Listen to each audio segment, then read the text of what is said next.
नमस्कार, आप देख रहे हैं 4 AM टुडे टीवी। मैं आपके साथ वैशाली राय। तो चलिए नजर डालते हैं आज की इस बड़ी और रोचक खबरों की तरफ, जो दिन भर सुर्खियों में रही। बिहार विधानसभा चुनाव से पहले एनडीए में सीट शेयरिंग का फॉर्मूला लगभग फाइनल हो गया है। मुख्यमंत्री नीतीश कुमार के दिल्ली दौरे के बाद बीजेपी, जेडीयू और अन्य सहयोगी दलों के बीच सहमति बन चुकी है।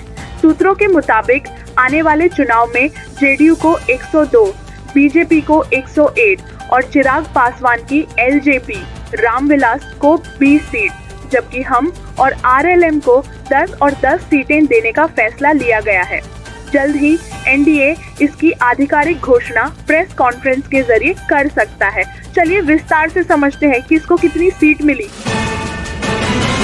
भारतीय जनता पार्टी यानी बीजेपी एनडीए दल की सबसे बड़ी पार्टी है। बीजेपी इस बार 101 सीट पर चुनाव लड़ेगी, जबकि 2020 के चुनाव में बीजेपी ने 110 सीटों पर चुनाव लड़ा था।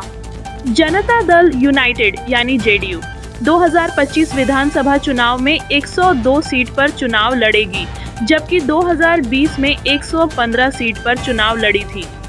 लोक जनशक्ति पार्टी रामविलास यानी एलजेपी विधानसभा चुनाव 2025 में 20 सीटों पर अपने प्रत्याशी उतारेगी। 20 सीटों पर ही सहमति बन पाई है।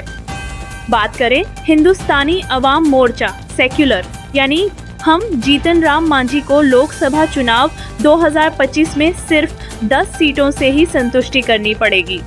बात करें राष्ट्रीय लोक मोर्चा यानी आरएलएम को भी हम की तर्ज पर 10 सीटों पर ही अपने प्रत्याशी उतारने होंगे।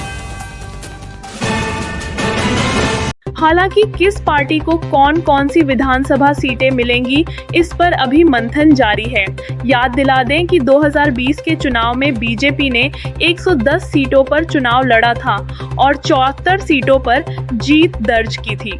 वहीं जेडीयू ने 115 सीटों पर चुनाव लड़ा और सिर्फ 43 सीटों पर जीत हासिल की थी।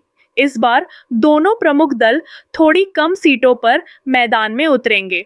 लोकसभा चुनाव में बीजेपी ने भले ही बड़ी संख्या में सीटों पर दावा ठोका था, लेकिन विधानसभा चुनाव में नीतीश कुमार एक बार फिर एनडीए में बड़े भाई की भूमिका निभाते हुए नजर आ सकते हैं।